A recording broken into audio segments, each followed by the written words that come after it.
आज मैं आपको compulsory English 1 Allama Iqbal open university BA, BS, B.Ed associate degree course code 1423, 5404 और 9407 कम्युनिकेशन स्किल्स के बारे में यूनिट 1 के मुतालिक लेक्चर दूंगी।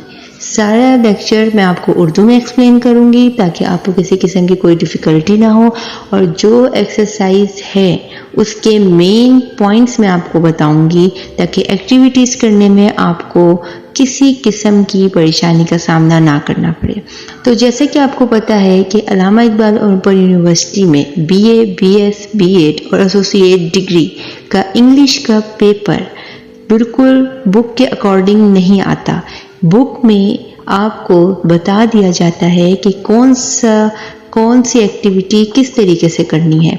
अगर आपको बुक में एक्सरसाइज 1 दी है तो लाजमी नहीं है कि यही एक्सरसाइज 1 आपके पेपर में आए, जबकि एक्सरसाइज 1 का जो पैटर्न है उस पैटर्न के अकॉर्डिंग कुछ क्वेश्चंस आपके पेपर में लाजमी आते हैं। तो आज मैं आपको बताऊंगी कि ये एक्सरसाइज आपको कैसे करनी है, तो वीडियो को एंड तक देखें। और उससे पहले अगर आपने मेरा चैनल सब्सक्राइब नहीं किया तो चैनल को सब्सक्राइब करें, बेल आइकन पे क्लिक करें ताकि जब मैं यूनिट 2 अपलोड करूं तो आपको उसके मुतालिक पता चल जाए।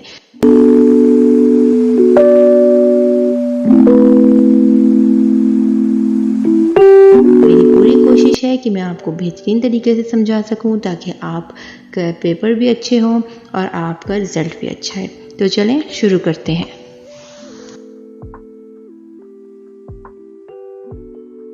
तो पहला यूनिट है आपका आस्किंग एंड आंसरिंग क्वेश्चन। इस यूनिट में आपको इंग्लिश में सवाल पूछने के मुतालिक सिखाया गया है कि इंग्लिश में सवाल किस तरह पूछे जाते हैं, और अगर आपसे कोई इंग्लिश में सवाल करता है तो आपको उसका आंसर कैसे देना है। अगर आपको ये यूनिट स्टार्ट में ही समझ आ गया तो आपके लिए इसकी एक्टिविटीज़ करना बहुत इजी है। तो यूनिट को ध्यान से सुने, इसकी एक्सप्लेनेशन को ध्यान से सुने और अपनी बुक्स पे मार्किंग साथ साथ करते जाएं। जो इम्पॉर्टेंट नोट पॉइंट्स आपको लग रहे हैं मैं बोल रही हूँ आप उसको राइट डाउन करते जाएं। तो सबसे पहले हम इसका रिकॉर्डेड टेक्स्ट देखते हैं जो क्या है। तो जी है, a young man Yasir has been stopped for overspitting. A policeman is asking him some question. Listen to the conversation between them. तो देखें, इन्होंने पहली सिचुएशन आपको एक ऐसी दे दी है जिसमें एक ऐसा सीन है कि जो पुलिस वाला है उसने चालान किया है एक लड़के को, और जाहिर बात है जब वो चालान करेगा तो वो सवाल भी पूछेगा, और वो किस तर्ज से सवाल पूछेगा आपने उस पर फोकस रखना है, उसको समझने की कोशिश करनी है ताकि आपके लिए आगे एक्टिविटीज़ करना आसान हो। Policeman, may I know your name please? क्या मैं आपका नाम जान सकता हूँ? यासिर, व्हाट? यासिर, क्या? Policeman, your name please? आपका नाम बराए मेहरबानी। Yasir, oh yes, Yasir Malik. यासिर, जी हाँ, Yasir Malik. Policeman, and your address? और आपका पता? Yasir, policeman, your address sir, where do you live? आपका पता जनाब, आप कहाँ रहते हैं? Yasir, 45 Margalla road. Policeman, and your age? और आपकी उम्र? How old are you? और आप कितने साल के हैं? Yasir, 21। Policeman, have you got your driving licence sir? क्या आपके पास ड्राइविंग लाइसेंस है जनाब? Yasir, no, not at that moment. Can I bring it to the police station later? नहीं, इस वक्त नहीं। क्या मैं इसे बाद में पुलिस स्टेशन ला सकता हूँ? ये घर पर है। Is at home. Policeman, certainly sir. What make is this car? Policeman, यकीनन जनाब, ये कार क्या है? Yasir, it's Toyota Corolla. ये टोयोटा करोला है। Policeman, and what year is it? और कौन सा साल है? Yasir, 2006। Policeman, how long have you been driving? आप कब से गाड़ी चला रहे हैं? यासिर, अबाउट 5 years, तकरीबन 5 साल। Policeman, have you ever been stop by the police before? क्या आपको कभी किसी पुलिस वाले ने रोका है? यासिर, नो, नेवर, नहीं, कभी नहीं। चलें अब देखिए, नेक्स्ट है let's repeat the question that the policeman asked Yasir. अब आपने इन सवालों को पढ़ें, ये वही सवाल हैं जो पुलिसमैन ने यासिर से पूछे। May I know your name please sir, your name please sir, and your address sir, where do you live, your age, how old are you, have you got your driving licence sir, what make is this car and what year is it, how long have you been driving, have you ever been stopped by the police before. ठीक, अब देखें ये जो सवाल हैं ये एक dialogue के बीच में और बातों यानी गुफ्तगू के दौरान पूछे गए सवाल हैं, लेकिन there are many ways of asking question in English but the most frequently use question asked in English language beings with the letter WH except the question word how. English में ज़्यादातर जो सवालात पूछे जाते हैं उनकी शुरुआत WH के लेटर से होती है सिवाय हाउ के। To ask WH question correctly in English, we must put the WH word in front. WH question पूछने के लिए इंग्लिश में हमें WH का लफ्ज़, ये 2 लेटर हमें सवाल के शुरू में लगाने पड़ते हैं। मिसाल के तौर पे What is your name? What, WHAT. Where do you live? Who are you? Whose pen is this? आपने देखा कि what, where, who, whose ये सब वर्ड्स WH से शुरू होते हैं। अब मैं आपको समझाऊंगी कि WH question where, when, what, which, who, whose, whom ये किन मौक़ों पे यूज़ होते हैं, किस वजह से यूज़ होते हैं। अगली एक्टिविटी देखें। फर्स्ट एग्जांपल है व्हेन। व्हेन अमूमन टाइम के लिए यूज़ किया जाता है। व्हेन का मतलब होता है कब, और ये अमूमन वक्त के लिए यूज़ किया जाता है। जैसे When did they go to Peshawar? वो पेशावर कब गए, लास्ट ईयर। वेयर हमेशा उस जगह यूज़ किया जाता है जब हमें किसी जगह के बारे में पता करना हो। जैसे वेयर का मतलब है कहाँ, place. Where did they stay in Peshawar? In a guest house. Why means क्यों। वाई हमेशा कोई वजह या रीज़न पूछने के लिए यूज़ किया जाता है। Why did they go to Peshawar? वो पेशावर क्यों गए? Because they wanted to visit some old friends. What हमेशा किसी चीज़ के मुतालिक पूछने के लिए कि ये क्या है, किसी ऑब्जेक्ट के मुतालिक पूछने के लिए यूज़ किया जाता है। What did they buy from Peshawar? Which means कौन सा। यह हमेशा choice of two के तौर पर यूज़ किया जाता है। Which item did she like the best? उसे कौन सा आइटम पसंद है। तुम कौन सी क्लास में हो, तुम्हें कौन सी आइसक्रीम पसंद है। तो उस सब के कौन से के लिए कौन सा, कौन सी, कौन से, उन सब के लिए आप विच यूज़ करते हैं। नेक्स्ट है हुज। हुज मतलब जिसका या किसका। ये एक पोसेशन है। Like whose bag was the heaviest. किसका बैग सबसे भारी है। ऐसे आप कह लेंगे जैसे किसी चीज़ को जब हम पॉइंट करते हैं कि ये किसका है, whose bag is this, whose pen is this, किसी चीज़ की मलकियत बताने के लिए हम हुज का इस्तेमाल करते हैं। नेक्स्ट है होम। होम मीन्स किसे। यह हमेशा पर्सन्स के लिए यूज़ होता है। Whom did they meet, person. आपने किसे मिलना है आपको, किसने कही है ये बात। Who, person. Who took there order at the restaurant, किसने उनका ऑर्डर लिया था रेस्टोरेंट में। हु आर यू, तुम कौन हो। नेक्स्ट है हाउ। हाउ एक ऐसा वर्ड है जो WH से शुरू नहीं होता, लेकिन ये एक मैनर के, एक अखलाकियात के ज़मरे में जाता है। जैसे हाउ आर यू, आप कैसे हैं। हाउ यू फीलिंग नाउ, आपको कैसा महसूस हो रहा है। तो ये जो कैसे हैं, कैसी हो, कैसा है, इस कैसे के लिए हम हमेशा हाउ का यूज़ करते हैं। समटाइम्स हाउ कितने के लिए भी यूज़ होता है। Like how many children do you have, तुम्हारे कितने बच्चे हैं। तो कितने और कैसे के लिए हम हाउ यूज़ करते हैं। आपकी आसानी के लिए मैं सारे क्वेश्चन वर्ड दोबारा रिपीट करती हूँ। आप इसको नोट डाउन कर लें अपनी बुक पे, ताकि एग्ज़ाम की तैयारी करते हुए आपको किसी किस्म की मुश्किल ना हो।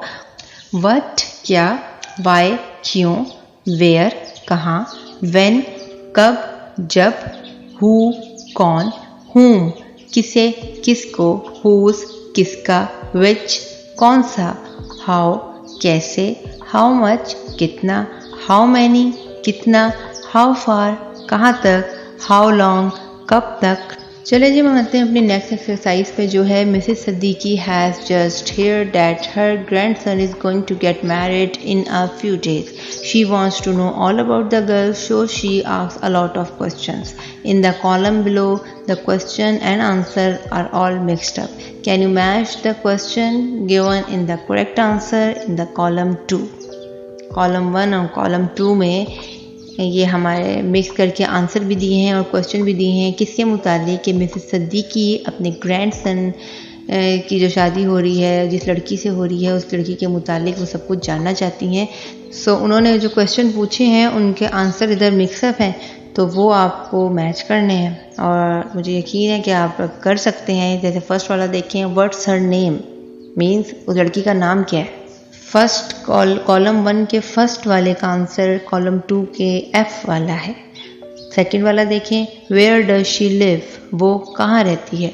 अब कॉलम 2 में देखें वो कहाँ रहती है। लास्ट वन देखें जे वाला, इन पिशावर। कॉलम 1 में देखें, हाउ ओल्ड इज शी, वो कितने साल की है। तो कॉलम 2 में सेकंड लास्ट पे आई वाला ऑप्शन 20 ईयर्स की है वो। क्वेश्चन 4 देखें, हैज़ शी फिनिश्ड कॉलेज, क्या उसने कॉलेज फिनिश्ड कर लिया। अब इधर हैज़ क्यों लगा है ये हम आपको आगे की एक्टिविटीज़ में मैं आपको बताऊंगी तो आपके लिए काफ़ी कन्वीनियंट होगा, इजी होगा इसको समझना। फिलहाल आपको समझ आ रही होगी वो कॉलेज का यहाँ पूछ रहे हैं तो आप उसको यहाँ पे देखें उनको इस कॉलेज में। हैज़ शी फिनिश्ड कॉलेज 4 वाले का आंसर है एच वाला, येस शी हैज़।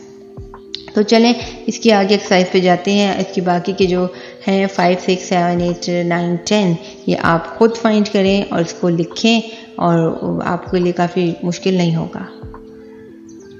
अब देखें ये वही वाले सवाल आए हैं एक्सरसाइज 2 में। क्वेश्चन है, आंसर आपको दिए हुए हैं। क्वेश्चन वही हैं जो ऊपर कॉलम 1 में आपको दिए हैं। अब इसमें उसने अपना नाम बताया है आंसर में तो ऊपर फर्स्ट 1 कॉलम में देखें, फर्स्ट कॉलम के फर्स्ट नंबर पे देखें लिखा है व्हाट्स हर नेम। वही चीज़ इस वाले क्वेश्चन में आएगी, व्हाट्स हर नेम। सेकंड है इन पेशावर, मतलब वो जगह का पूछ रहे हैं कि वो कहाँ रहती है। तो सेकंड वाला देखें आप, where does she live, answer in Peshawar. तो अब उसमें ही आपको बता रहे हैं in this unit we will look closely at 8 different ways of asking question in English. Let us first learn the rule. अब इस यूनिट में आपको वो 8 डिफरेंट तरीके सवाल पूछने के इंग्लिश में बताएंगे। तो सबसे पहले क्वेश्चन टाइप 1 देखें। अब स्टेटमेंट है शी इज़ प्रिटी, वो खूबसूरत है, प्यारी है। क्वेश्चन देखें इसका, इज़ शी प्रिटी। अब ये एक क्वेश्चन की ही फॉर्म है। इसमें नीचे देखें एक नोट लिखा है, please note that in this type of question the subject she of the statement and the verb to be am, is, are, was, were are inverted, changed, around और reversed। कि जो सब्जेक्ट के साथ verb use होगा जैसे am है, is है, are है, was है, were है, क्योंकि वो एक लड़की है तो is यूज़ हुआ तो वो जो वर्ब है वो इन्वर्ट भी हो जाएगा इन क्वेश्चन में, चेंज्ड होगा और रिवर्स्ड भी हो जाएगा। मतलब कि वो वर्ब क्वेश्चन के स्टार्ट में आएगा। जैसे शी इज़ प्रिटी था तो शी सब्जेक्ट थी और इज़ जो था वो वर्ब था, तो इज़ शुरू में आ गया क्वेश्चन में तो वो हो गया इज़ शी प्रिटी। ठीक है ना। अब उसमें वो आपको कह रहा है कि read the following answer and right appropriate question by reversing the sentence structure. आपने आंसर आपको नीचे दिए हुए हैं, दे आर इंग्लिश। जैसे आंसर है जो बोल्ड में लिखा है ना, आर लिखा है, उसको आप शुरू में कर देंगे तो ये हो जाएगा आर दे इंग्लिश। सेकंड वाला इसी तरह हो जाएगा अंजुम वाज हियर। वॉज को जब आप शुरू में रिवर्स कर देंगे तो ये हो जाएगा वॉज अंजुम हियर। तो बाकी के 3 भी ऐसे ही होंगे, इनके आंसर आप पीछे चेक कर सकते हैं। तो जनाब हम नेक्स्ट क्वेश्चन देखते हैं, क्वेश्चन टाइप 2। अब इस वाले क्वेश्चंस में क्या है, इसमें this type of question is similar to type 1। ये टाइप के जो क्वेश्चन है ये टाइप 1 के ही सिमिलर हैं, जिसमें इज, एम, आर हमारा क्वेश्चन टाइप 1 में लग रहा था। The subject of the sentence she and they and the auxiliary और helping verb have and can reversed. इसमें हेल्पिंग वर्ब के तौर पर हैज़ और कैन यूज्ड हुआ है। ठीक है। जैसे स्टेटमेंट देखें, she has finished school, so question है has she finished school. Statement है दे कैन कम टुमारो, क्या वो कल आएंगे। और क्वेश्चन है कैन दे कम टुमारो, क्या वो कल आएंगे। तो आप इसकी एक्सरसाइज देखें। एक्सरसाइज जो यहाँ पे 4 मेंशन है, आपको बुक में वो एक्सरसाइज 6 है, तो आप उसको रीड करें। क्वेश्चन उसमें है form question from the following answer by following type 2 rules given above. You may notice that there are different auxiliary verb use but you can follow the same rule, follow the example. इसमें वही जो ऊपर आप समझ गए होंगे वही आपको एग्जाम्पल के तौर पर दिया है। Can he take it to the station, he can take it to the station. Second वाला देखें, आंसर है she will come to Karachi. ठीक है, अब जो बोल्ड फॉन्ट में लिखे हुए हैं, जैसे विल लिखा है सेंटेंस में, तो ऑब्वियसली विल जो है वो रिवर्स रो के शुरू में आ जाएगा, तो क्वेश्चन में आएगा will she come to Karachi. Third है she has bought a new car, तो हैज़ जो है वो रिवर्स रो के स्टार्ट में आ जाएगा, तो वो हो जाएगा she has bought a new car. ये फॉर्म की आपको एक फॉर्म बता रहे हैं क्वेश्चन बनाने की, तो बाकी दो आप खुद गेस करें। अब आप क्वेश्चन टाइप 3 देखें। इसमें if there are no verb to be and no helping verb in the sentence, then we use do, does or did to form a question. इसकी स्टेटमेंट आप देखें, he likes coffee। अब he likes coffee में is, am, are, has, can type का कोई भी helping verb नहीं है, तो जिन क्वेश्चंस में हेल्पिंग वर्ब नहीं है उसमें हम क्या लगाएंगे सवाल बनाने के लिए, do, does या did का इस्तेमाल करेंगे। अब स्टेटमेंट है he went to Sialkot, did he go to Sialkot.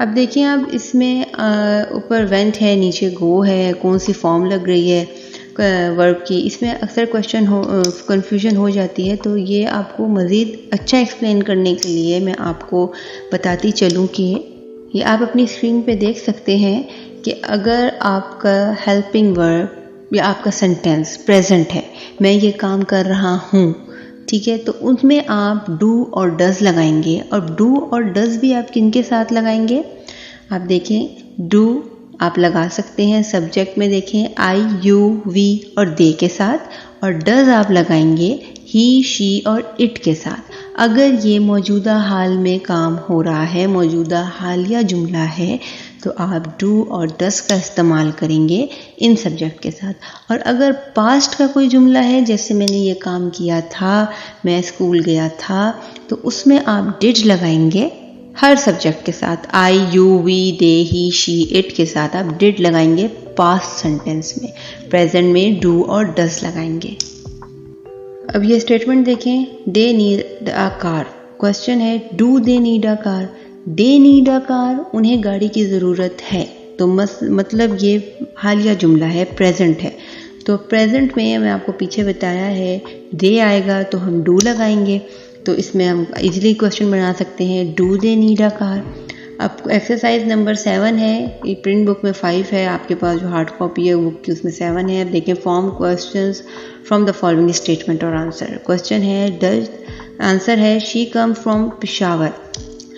आप देख सकते हैं पीछे ही, शी, इट के साथ क्या लगा है, तो does she come from Peshawar. Second question है, आंसर है आई एंजॉयड दैट फिल्म, मैंने वो फिल्म बहुत इंजॉय की थी। अब ये थी है, इट मीन्स पास्ट टेंस, तो पास्ट टेंस में I, we, you, he, she, it के साथ क्या लगेगा, डिड आई एंजॉयड फिल्म। तो उसके बाकी जो है 3 हैं, ये इसके क्वेश्चंस हैं, ये आप खुद सॉल्व करें और सॉल्व करने के बाद आंसर लास्ट में चेक करें, ताकि आपको पता चल सके कि आपको कितने अच्छे तरीके से समझ आई है।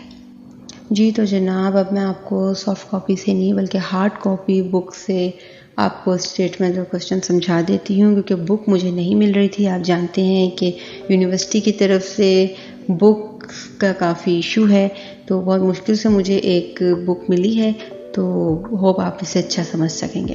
तो क्वेश्चन टाइप 4 है, स्टेटमेंट देखें, the film frightened him. Question है व्हाट फ्राइटेंड हिम।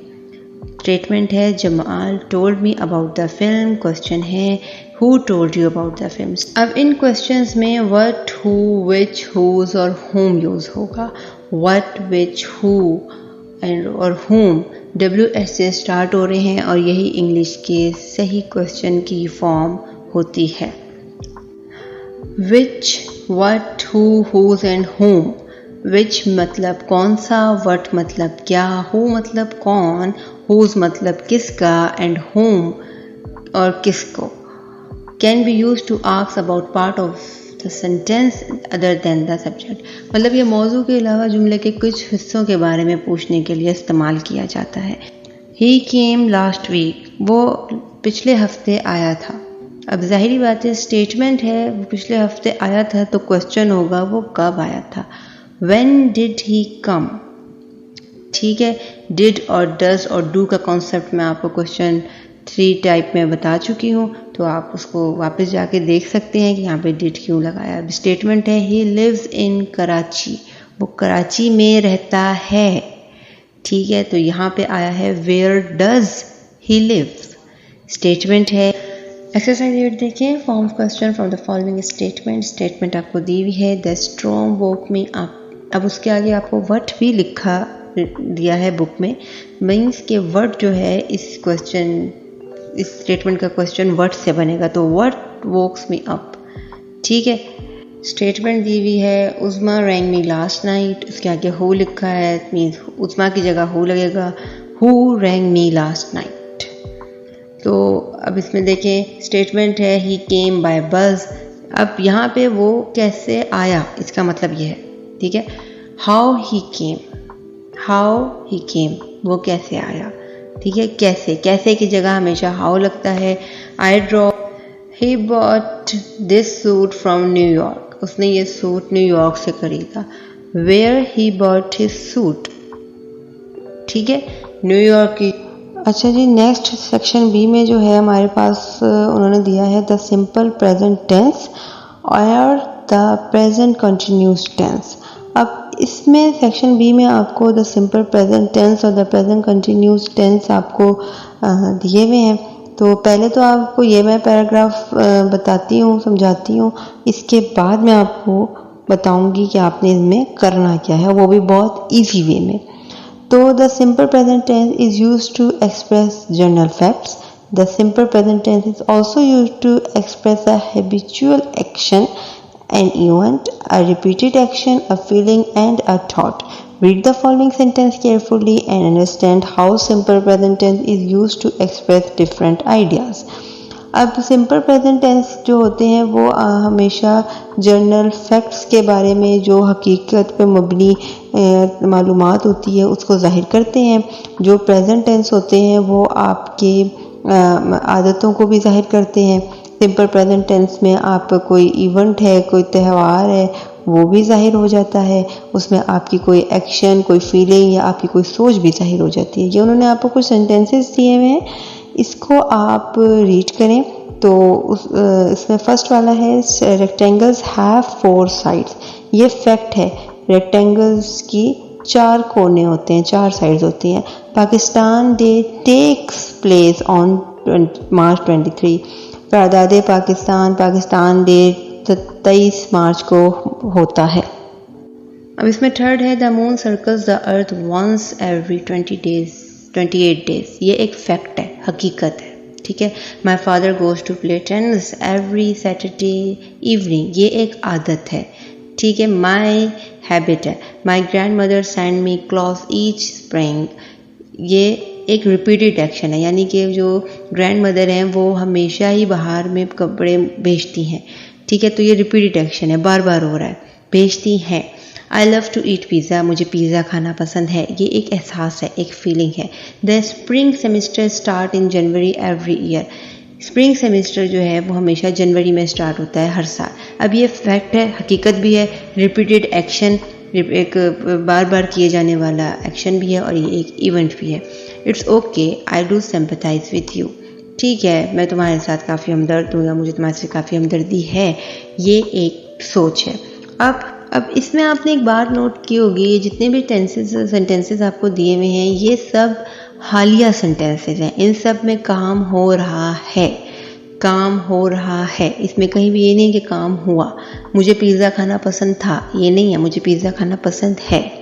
इसके लिए मैं आपको इसको और सिंपल करती हूँ, तो जो मैं आपको समझा रही हूँ इसे समझें तो आपके लिए काफ़ी ईजी हो जाएगा।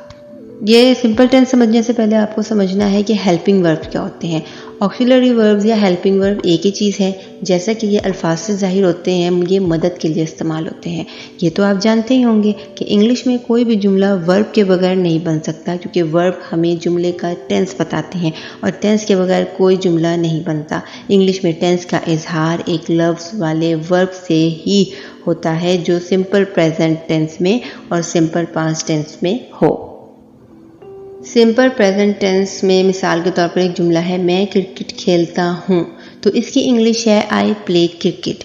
ये सिंपल प्रेजेंट टेंस में एक छोटा सा जुमला है। अगर मैं यही जुमला पास्ट टेंस में कहना चाहूँ तो मैं कहूँगी मैं क्रिकेट खेलती थी, आई प्लेड क्रिकेट।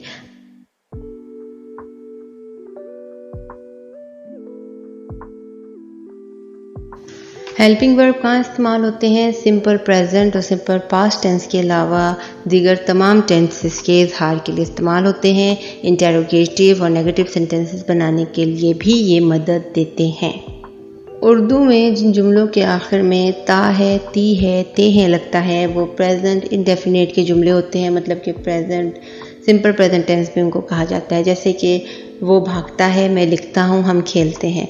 जब हम जनरल फैक्ट्स, हैबिट्स और टाइम टेबल की बात करते हैं तो ये सिंपल प्रेजेंट में आते हैं। अंग्रेज़ी में ऐसे जुमलों में थर्ड पर्सन सिंगुलर इस्तेमाल होता है, यानी ही, शी, इट या कोई सिंगुलर नाम हो तो वर्ब की बेस फॉर्म के साथ एस या ईएस का इजाफा किया जाता है। फर्स्ट पर्सन और सेकंड पर्सन के साथ वर्ब अपनी बेस फॉर्म में बगैर किसी तब्दीली के इस्तेमाल होता है।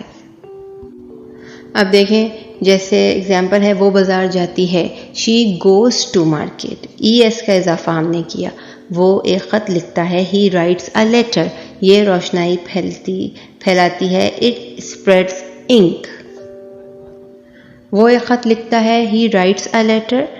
असलम फुटबॉल खेलता है, असलम प्लेस फुटबॉल। मैं एक ख़त लिखता हूँ, आई राइट अ लेटर। इसमें आपने सेंटेंसेस में देखा है कि इन सेंटेंसेस में एस और ईएस का इजाफा वर्ब के साथ किया जाता है। सिंपल प्रेजेंट में की यही पहचान है। ऐसे इंटेरोगेटिव के जुमले जिनमें वक्त का तयन किया गया हो, इन जुमलों में थर्ड पर्सन सिंगुलर के साथ एस या ईएस लगता है, बाकी सब के साथ बेस फॉर्म में लगता है। जैसे train leaves in the evening, train शाम में जा रही है। Mostly the flights leave in the night, ज़्यादातर फ्लाइट्स रात में जाती हैं। तो इसमें आपने देखा कि हर वर्ब के साथ एस या ईएस का इजाफा किया गया है। आपने ये याद रखना है कि अगर सब्जेक्ट ही, शी और इट है तो उसके साथ एस आएगा। अगर आई, वी, यू और दे है तो वो सिंपल आएगा, उसके साथ वर्ब के साथ ना एस लगेगा ना ईएस लगेगा। अब हम बात करते हैं प्रेजेंट कंटिन्यूस टेंस की। ज़माना हाल में अभी तक जारी रहने वाला काम प्रेजेंट कंटिन्यूस टेंस होता है। जो काम जारी होता है, जो काम हो रहा होता है, जैसे कि बारिश हो रही है, वो मैच खेल रहे हैं, हाँ हम टीवी देख रहे हैं, मैं अपना काम कर रही हूँ, तो ये मैं कर रही हूँ, ठीक है। बारिश हो रही है, कंटिन्यूसली हो रही है, तो जो काम कंटिन्यूसली जारी रहता है वो प्रेजेंट कंटिन्यूस टेंस में शुमार होता है। उन जुमलों का अख्तिताम रही है, रहे हैं जैसे अल्फाज से होता है। इस टेंस में सब्जेक्ट अगर आई हो तो आई के साथ एम लगता है, और अगर यू, वी, दे या किसी का प्लूरल और हो नाउन तो आर लगता है, जैसे वी आर, यू आर या दे आर। और अगर ही, शी, इट या कोई और सिंगुलर नाउन हो तो उसके साथ इस लगता है, सब्जेक्ट के बाद लगाया जाता है, और वर्ब की फर्स्ट फॉर्म के आगे ING लगता है। मसलन अगर आई है आपके साथ, जैसे मैं काम कर रहा हूँ तो I am doing work. You है, अगर यू तुम खेल रहे हो, यू आर प्लेइंग। हम खेल रहे हैं, वी आर प्लेइंग। वो खेल रहे हैं, दे आर प्लेइंग, ठीक है। और अगर ही, शी, इट है तो वो काम कर रहा है, ही इज़ डूइंग वर्क। वो खाना बना रही है, शी इज़ कुकिंग, ठीक है। बारिश हो रही है, इट इज़ रेनिंग। अब आपने ये बात देखी होगी कि जितने भी जुमले मैंने बोले हैं इनमें वर्ब के साथ मैंने ing का इजाफा किया है। यही ing प्रेजेंट कंटिन्यूस की मेन पहचान है। आपने हर वर्ब के साथ ing लगाना है। जैसे प्रेजेंट टेंस, सिंपल टेंस में s लगा था और yes लगा था, इसमें ing लगेगा। इसकी एग्जाम्पल्स देखें। मैं एक गाना गा रहा हूँ, I am singing a song. हम क्रिकेट खेल रहे हैं, वी आर प्लेइंग क्रिकेट। तुम टीवी देख रहे हो, यू आर वॉचिंग टीवी। वो एक किताब पढ़ रहा है, he is reading a book. वो खाना तैयार कर रही है, शी इज़ प्रिपेयरिंग मील। इसमें जो हाईलाइट हुए हुए हैं, डार्क ब्लैक से बोल्ड हुए हुए हैं, उनको देखें। हेल्पिंग वर्ब भी और साथ वर्ब के साथ जो ing लगा है वो भी। तो इस तरीके से हमारा प्रेजेंट कंटिन्यूस का जो सेंटेंस है वो बनेगा। सादिक एयरपोर्ट जा रहा है, Sadiq is going to airport. अब बारिश हो रही है, इट इज रेनिंग नाउ। वो घास काट रहे हैं, they are cutting grass. Present continuous tense कैसे बनाए जाते हैं, इनका एक बार रिव्यू आप दोबारा पढ़ लें।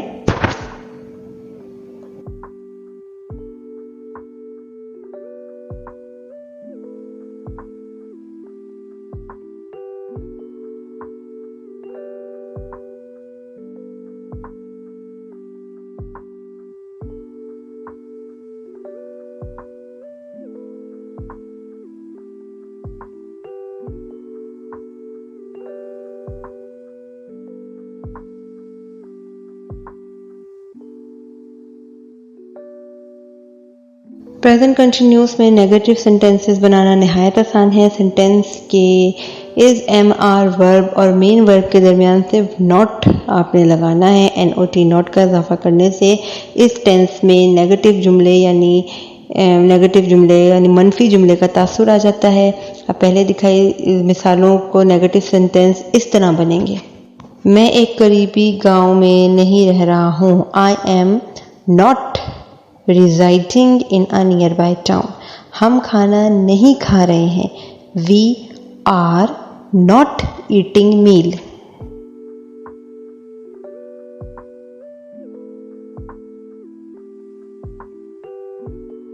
और इसी को अगर आपने इंटरोगेटिव बनाना हो तो यही वर्ब इज एम आर को अपनी जगह से हटाकर सब्जेक्ट से पहले लगा देंगे और आखिर में सवालिया निशान लगाएंगे, तो ये इंटरोगेटिव जुमले बन जाएंगे। तो इनकी मिसालें आप देखें वो कुछ इस तरह होंगी। क्या मैं एक करीबी गांव में रह रहा हूँ, am I residing in a nearby town. क्या हम खाना खा रहे हैं, आर वी ईटिंग मील। क्या वो अपने बच्चों को कहानी सुना रही है, is she telling story to her children. क्या हवा शुमाल से जनूब की जानिब चल रही है, is the wind blowing north to south.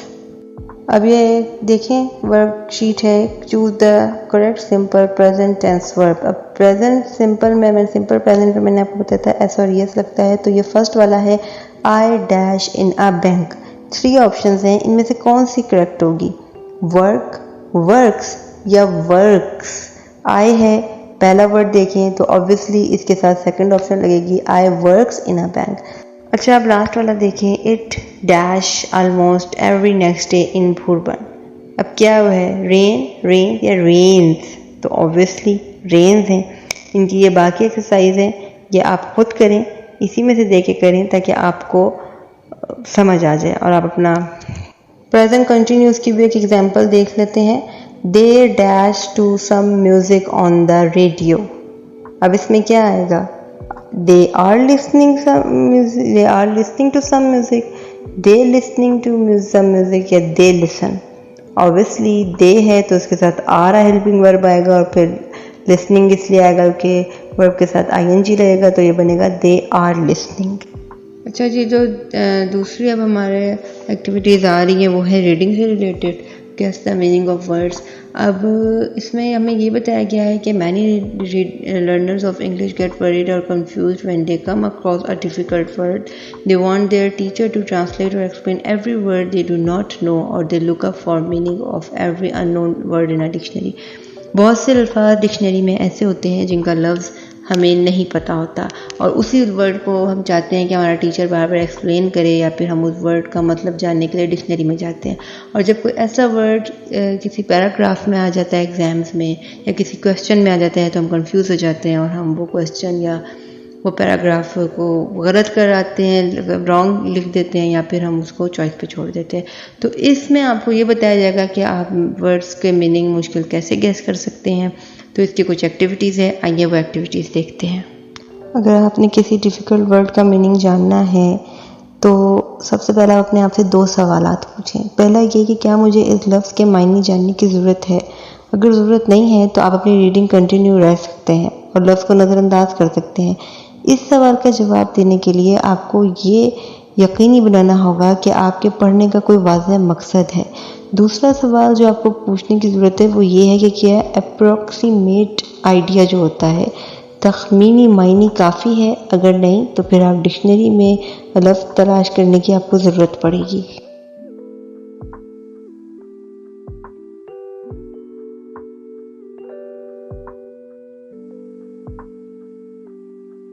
इसका एक और तरीक़ाकार भी है, वो ये है कि जब आपको किसी मुश्किल वर्ड का आइडिया करना हो, उसके मायने का, उसके मीनिंग का, तो आप पहले तो फ़ौरी सैको सबाक के जुमले में दूसरे अल्फाज पे गौर करें। यानी कि जो वर्ड है जिसका मीनिंग आपको देखना है, उसके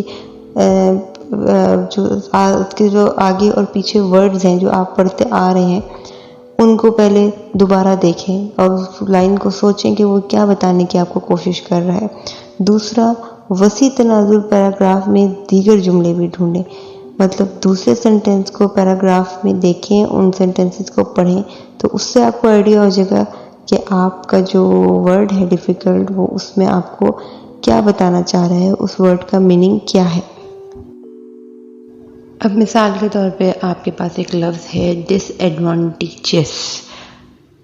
आपको हो सकता है इसका मतलब मालूम हो, लेकिन एक एग्जाम्पल है। अब इसमें आपके सामने 3 सेंटेंसेस हैं। पहला है the deal will not be disadvantageous to your company. Second है the second word was started in the most disadvantageous possible way for the western powers. और थर्ड है the result was also disadvantageous for him personally. अब इसमें आप समझें आपको disadvantageous का मतलब नहीं पता, तो अब आपने सेंटेंस देख के आपने मतलब गैस करना है। अब देखें the deal will not be disadvantageous to your company. आप इसके मीनिंग को इस तरह गैस कर सकते हैं कि एडवांटेज का मतलब होता है फ़ायदा और डिस का मतलब होता है लेस।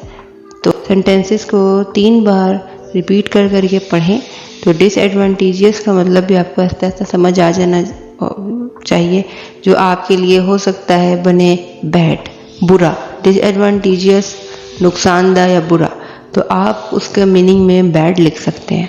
इस तरीके से करके आपको जो मुश्किल वर्ड्स दिए जाते हैं आप उनके मीनिंग गैस करें। आगे पीछे इनके जो वर्ड्स हैं डिसएडवांटेजियस के जैसे आगे पीछे वर्ड्स हैं, आप उन वर्ड्स की मदद से जो मेन वर्ड है उसका मीनिंग जानने की कोशिश करें। एक्सरसाइज नंबर 19 में आपको कॉलम 1 और कॉलम 2 में वर्ड्स और मीनिंग दिए हैं। ये वही वर्ड्स और मीनिंग्स हैं, बस इनका उर्दू में मतलब सामने लिखा है। जैसे है spokesman, a person who speaks for other officially, मतलब तर्जुमान। ठीक है, ये आप सारे वर्ड्स देख लें, बुक में भी हैं, इधर भी उर्दू वर्ड मीनिंग के साथ हैं, ताकि आपके लिए आसानी हो।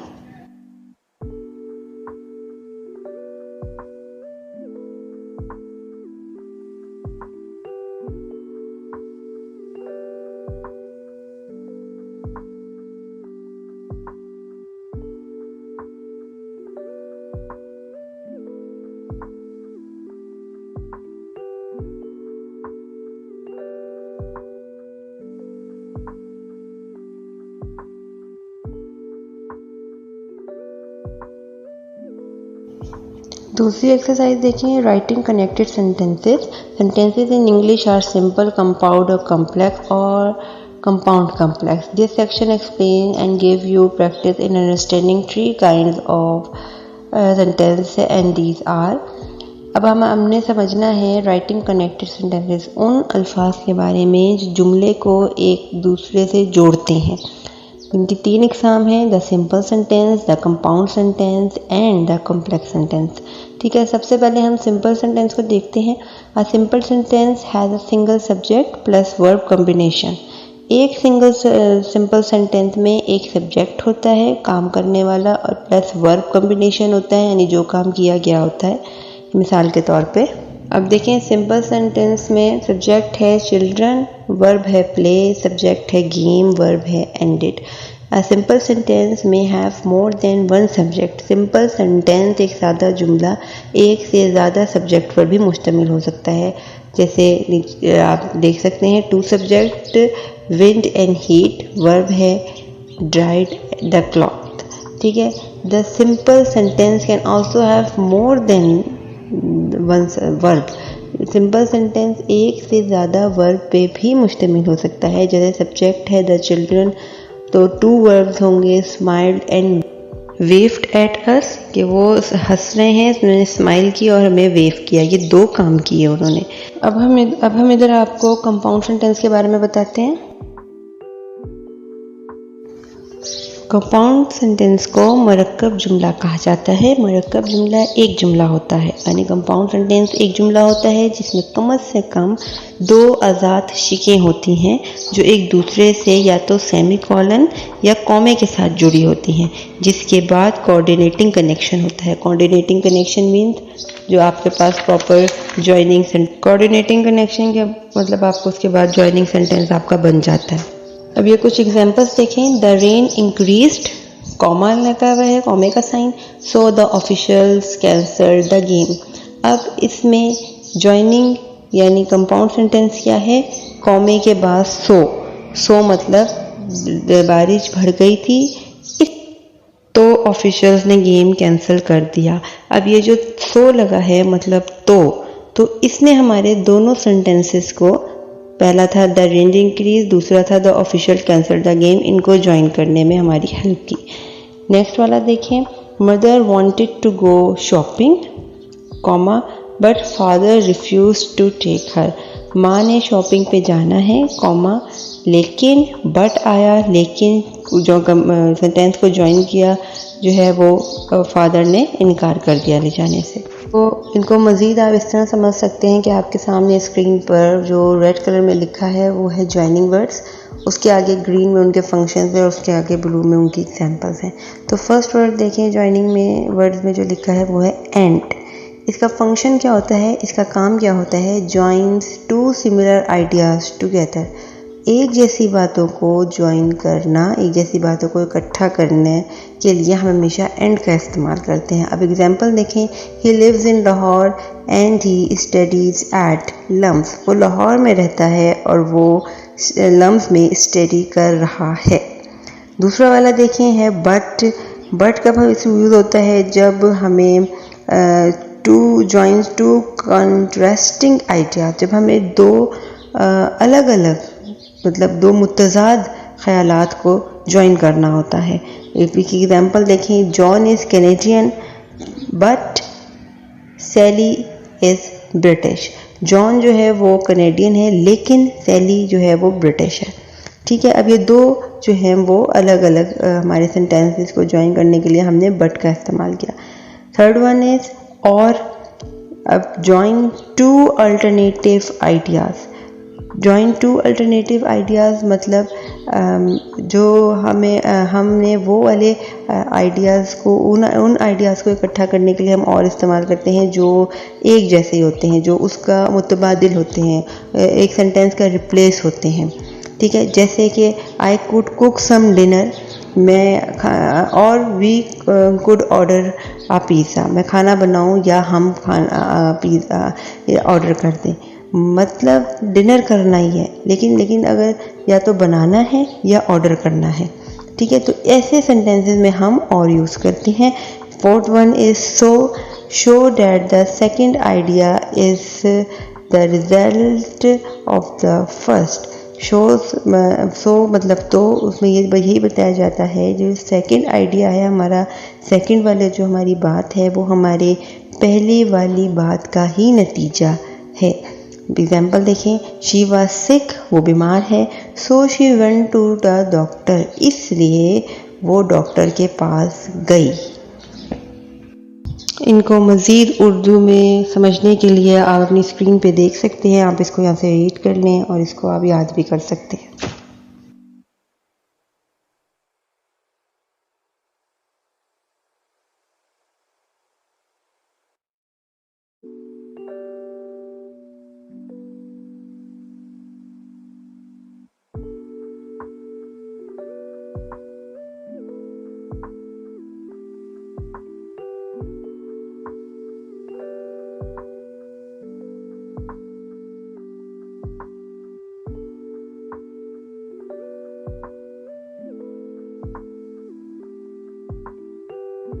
अब एक्सरसाइज नंबर 26 दी हुई है उन्होंने हमें, तो उसमें हमें उन्होंने सेंटेंसेस दिए हुए हैं। इसमें हमें एंड, बट और सो का इस्तेमाल करना है। Use the comma and appropriate joining word from the word given in the box. तो फर्स्ट वन देखें, I am studying computer science, my sister is doing her MBA।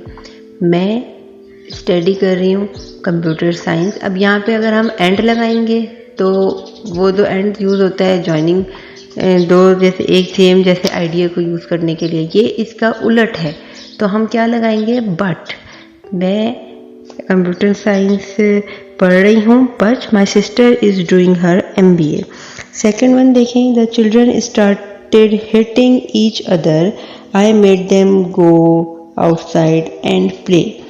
अब इसमें आप देखें कि जो दूसरी वाली बात है, आई made them go outside and play, ठीक है, तो इसमें आप देखें ये पहली वाली बात का ही रिजल्ट है, तो इसमें हम लगाएंगे so. The children started hitting each other, so I made them go outside and play, ठीक है। थर्ड वन देखें, the chicken korma dish was full of spices, she picked up more salt to add to the dish, ठीक है। अब ये दोनों sentences अब ये मुतजाद नहीं है, हम बट नहीं लगा सकते, लेकिन उसने और मसाले डाल दिए अपने खाने में, हम ऐसा नहीं कहेंगे। और भी हम नहीं लगा सकते क्योंकि अल्टरनेटिव नहीं है, तो हम किसका यूज़ करेंगे, एंड का, क्योंकि ये दोनों सिमिलर बातें ही हैं। अच्छा जी, नेक्स्ट देखिए हमारे पास है third one, the complex sentence. अब complex sentence is made up of two sentence, a simple sentence which is complete sentence and another sentence that begins with a dependent word. We can say that the complex sentence has two parts, an independent clause or sentence and a dependent clause और sentence. इसको मैं मज़ीद आपको अगर उर्दू में explain करूं तो कहेंगे कि कॉम्प्लेक्स सेंटेंस को पेचीदा जुमले कहा जाता है। इसमें यही बताया है कि एक कॉम्प्लेक्स सेंटेंस जो है वो कम से कम एक इंडिपेंडेंट और एक डिपेंडेंट शिक रखता है। डिपेंडेंट शिक कभी कभी मातहत शिक भी कहा जाता है। एक आज़ाद शिक एक जुमला है जो मायने रखता है, जबकि एक डिपेंडेंट शिक जो है वो अपने तौर पर कोई जुमला नहीं बनाएगी। जब ये दो किस्म की शिकें किसी जुमले में ज़ाहिर होती हैं तो हम एक कॉम्प्लेक्स जुमला बनाते हैं। अब आप इस एग्जाम्पल देखें, I like to eat the candy before I watch a movie. आप फर्स्ट वो देखें, बिफोर से पहले वाला sentence, I like to eat the candy, मुझे कैंडी खानी पसंद है, is an independent clause and it would be make a complete sentence on its own. ये इंडिपेंडेंट क्लॉज है, एक आज़ाद जुमला है जो अपना मायने अपने आप में रखता है कि कैंडी खानी पसंद है। दूसरा जुमला है before I watch a movie, movie देखने से पहले, इज़ अ डिपेंडेंट क्लॉज, ये एक मातहत जुमला है and it doesn't make a complete sentence on its own, और ये अपने आप में कोई मायने नहीं रखता। अब ये वो वर्ड्स हैं जो हम डिपेंडेंट वर्ड्स के तौर पे यूज़ करते हैं। इसकी एक एग्जांपल देखें, because I forget to the date I miss the final exam, चूँकि मैं तारीख भूल गया था इसलिए मेरा एग्ज़ाम मिस हो गया। तो ये एक दूसरे जुमले को ज्वाइन करने के लिए यूज़ किए जाते हैं। या आप इन वर्ड्स को उर्दू में भी देख सकते हैं अपनी स्क्रीन पे, ताकि आपको सेंटेंस बनाने में आसानी हो।